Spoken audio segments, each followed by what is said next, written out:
Hello lads. Hey sis. So today I'm gonna do a little bit of a get ready with me, bring things back to the makeup and cosmetics based content, why don't we? But before I get into that, I got a little bit of a housekeeping corner to do. If you're hearing a beep in the background, I live in Boston, and in Boston we have 4 seasons: construction, construction and ice, construction and allergies, and construction and humidity. Housekeeping number 1, the reason I haven't posted a video in quite a while.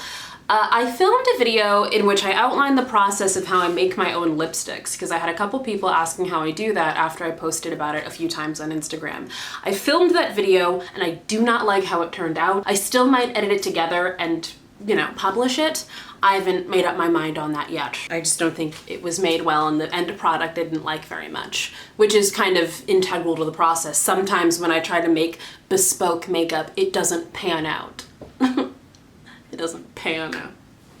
Housekeeping corner number 2, another reason why I have not posted in a bit. If you did not watch my last video, it was posted on Father's Day, and it is me kind of outlining the feelings of what it's like to exist in the world on Father's Day when you have a deceased father, which I do. Father's Day and my dad's birthday are like a week apart. So the center block of June is always a very emotional time for me, so I was kind of just like taking a step back and like being present in my own feelings and like things of that nature, so I wasn't super thinking about YouTube. A while back, at the end of April, I made a video commemorating getting 1,400 subscribers, and in that video I said that I would do a Q&A, which I never did because I didn't get that many questions, which is fine. It's just now I feel bad because there's like, I kind of forgot about it for a while, and there's all these well, there's not all these, there's like 5, but there's a couple questions underneath that video that people were asking me for the Q&A that never got answered because the Q&A never got made. So what I'm gonna do is just go back into the comments of that video and answer the questions that are there in comment replies. A fun thing to finish out housekeeping corner, my good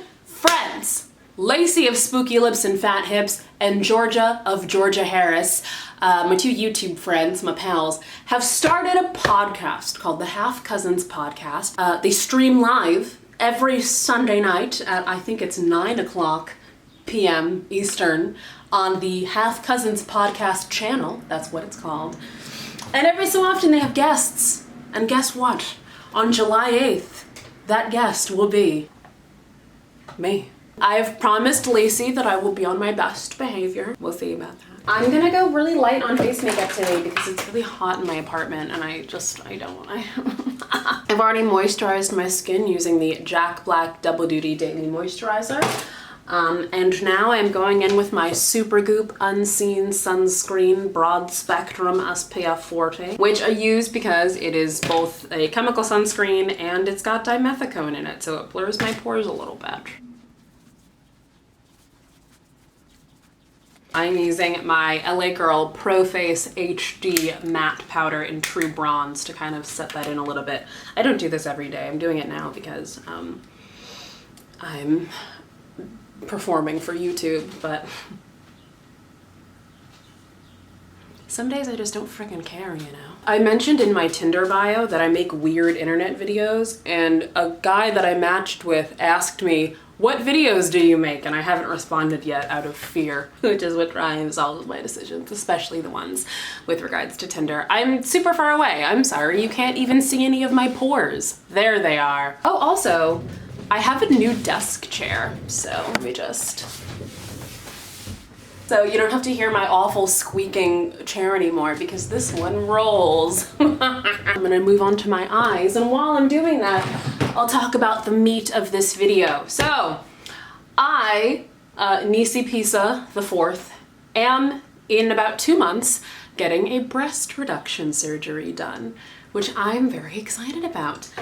I have had a kind of a complicated history with my breasts, which is the funniest sentence I've ever said in my life. Up until I was about 16, had very normal for my age and build breasts. I've always been very tall, but I was also quite slim growing up.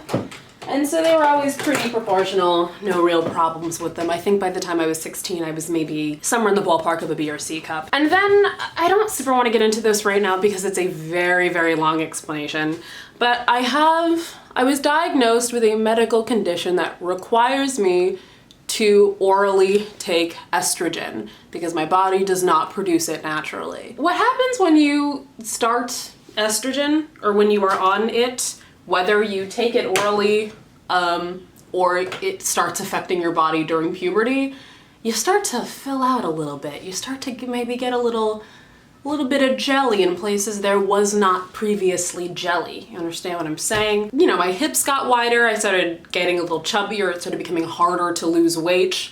And one of the things that happened was my breasts started to grow rather rapidly. By the time I was a junior in college, they were larger than most stores carry bras for. I think I was somewhere in the ballpark of like a small G at that point, and I was wearing like, I think, triple D bras that were way too small, so my body looked like a melting candle all the time because my chest was so much saggier than it needed to be. I didn't get measured for the first time until that year, and I had been like way off. This is a side note. The very first place I ever got measured, and actually the only place I've ever gotten measured for brassieres, is this place that is currently called Reeby and Peller, that used to be called Intimacy. It is a fancy lingerie store. I've been to one in Boston and one in New York, and both times were very pleasant experiences.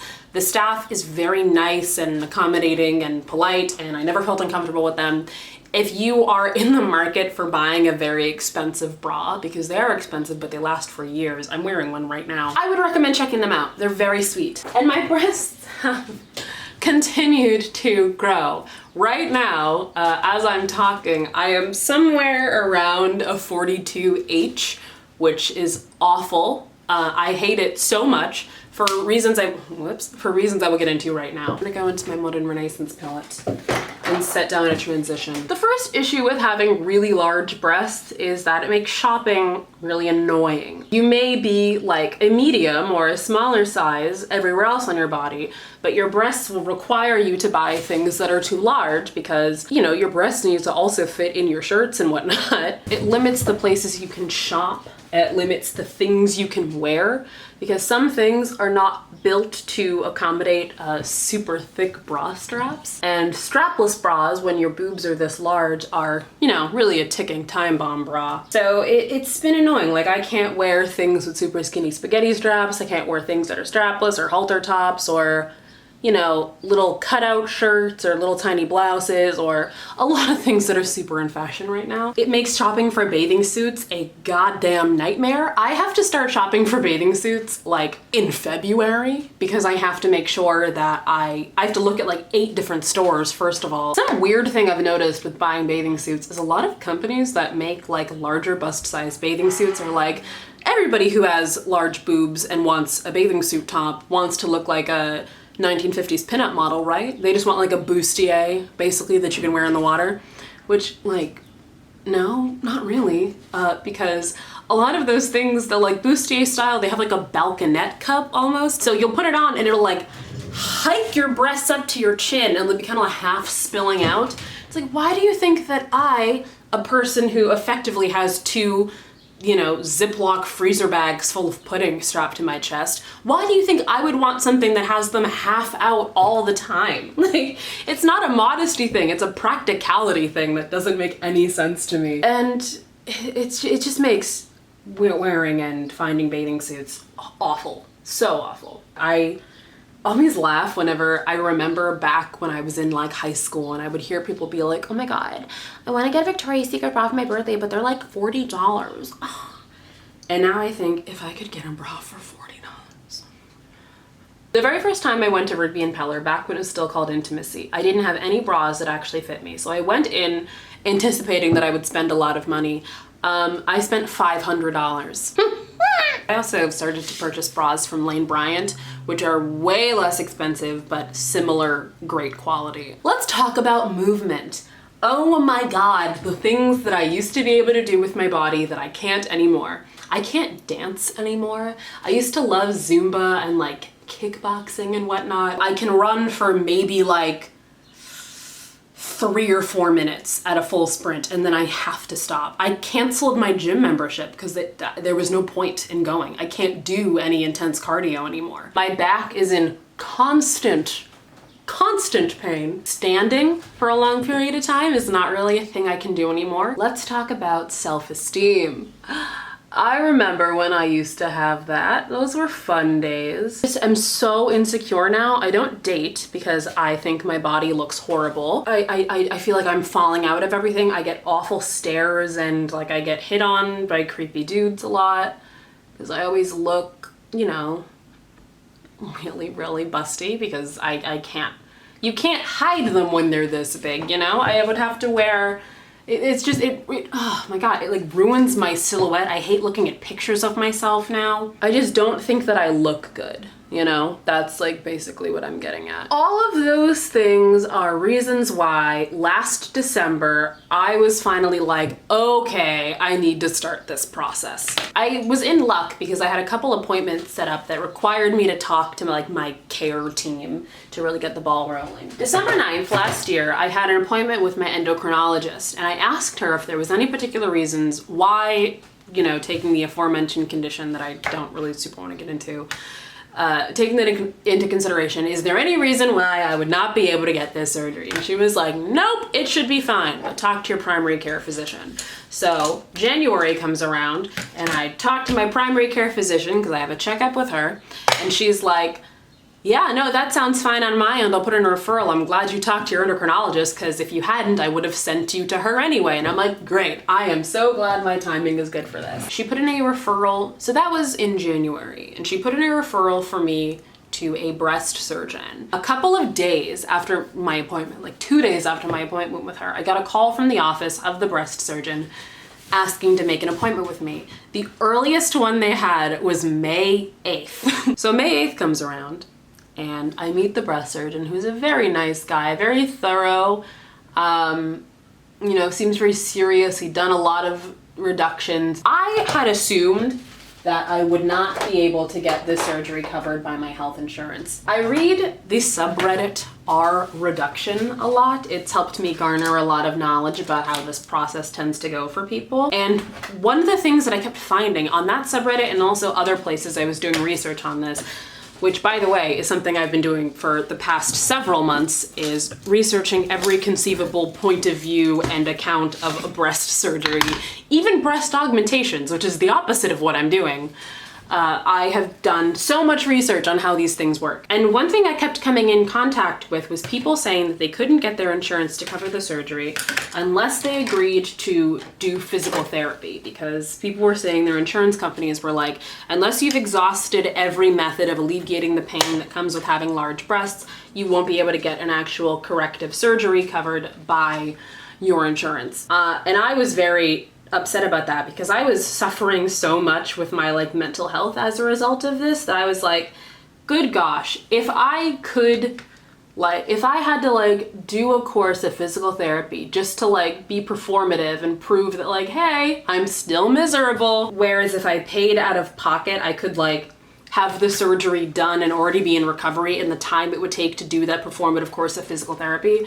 I don't know if I would be able to handle that. And I talked to my mom about that and she was like, no, I understand. Like we even if we can't do insurance, like we will get it done. Because I've been saving money for this for a while. So it wasn't out of the question for us to pay out of pocket for this, you know? I was, you know, certain that I was going to have to pay out of pocket for this because I was absolutely not going to do physical therapy. And so I met with my breast surgeon on May 4th of this year, and I told him all of my ailments and I went through it and I talked about my shoulder pain and my headaches and my neck pain, which is really, you know, one of the worst, my back pain, everything. I kind of glossed over the whole I hate my body thing because even though it's important to me, the whole thing, the mental health aspect doesn't really have anything to do with getting this covered by insurance, you know, unfortunately. I figured that the next words we're gonna, out of his mouth, were going to be, that's cute, but like, is he trying to do physio or nah? Because that's the only solution. But he was like, I mean, honestly, he said like almost verbatim, you kind of hit the nail on the head there. We're gonna put it in to see if it can get covered by insurance. And my mom and I were kind of shook. We were like, really? Are you sure? And he's like, no, yeah, we might have. And we told him like, we were thinking we were gonna do out of pocket. And he was like, honestly, let's check, because if you did out of pocket, it'd probably be somewhere in the ballpark of $11,000. My mom was like, oh my God. And I was like, that's less than 15,000. So yeah, whatever, sure. So he took some pictures of, you know, my chest to send to the insurance company, which was really awkward because my doctor is handsome. He said before I left that his office would be in contact with me, coverage or not, about setting a surgery date. So I was like giddy. A week or two after this consultation, I get a call from his office asking to schedule a surgery. And so I was like, yes, I would like to schedule a surgery. So the official date of my surgery is August 13th of this year, which is in about 7 weeks, give or take a couple of days. May 4th was the consultation initially.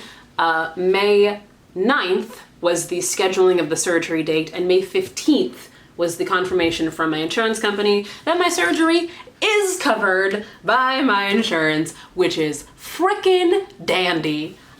Because even though I am privileged enough that I could have paid out of pocket if necessary, I am happy that I don't have to, you know? But yeah, that is how I got the ball rolling. I just told my primary care physician that I wanted to do this, and then she put in the referral, and then everything just kind of went from there. So obviously this is not the end of the story, because I'm probably going to make a couple videos when the actual surgery is happening. Not, you know, not while the surgery. Oh, that'd be a very... Hey guys, I'm currently drifting away due to anesthesia, and I'll definitely keep you guys updated on how that whole process goes. I'm very excited. I'm very happy that I did this for myself. I think this was something necessary because I really was not happy. It's not fixed yet. I'm still not 100% happy, you know? I'm glad that I'm on the road to fixing it. One thing that I'm very concerned about is regrowth because, you know, it's not like my boobs ever really stopped growing. I have a contingency plan that I have not run by my doctors. I don't even know if it's possible. Look, basically, my whole thing is, if after I get this reduction, these things don't calm down, we're scorched earthing it, sis. I'm just like, just take everything out, put in an implant, take out all the tissue that reacts to hormones and causes growth, and put, I don't know, cotton balls in there, okay? Applesauce. I don't know, something. Also, something I want to bring up is a question that a lot of people who have breast reductions have is this going to affect my ability to breastfeed a child or even have children in the future?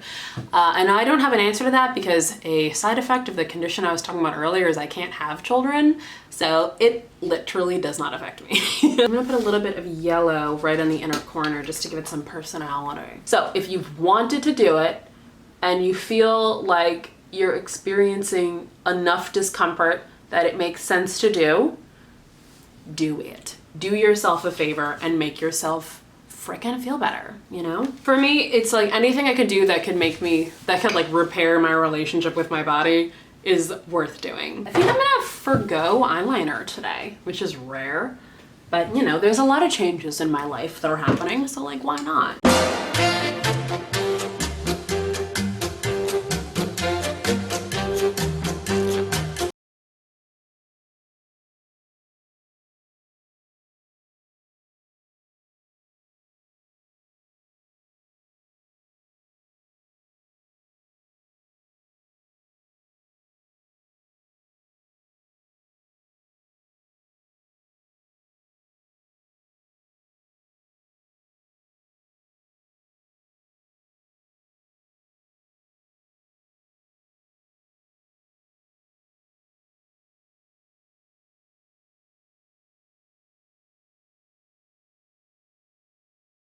How was this video?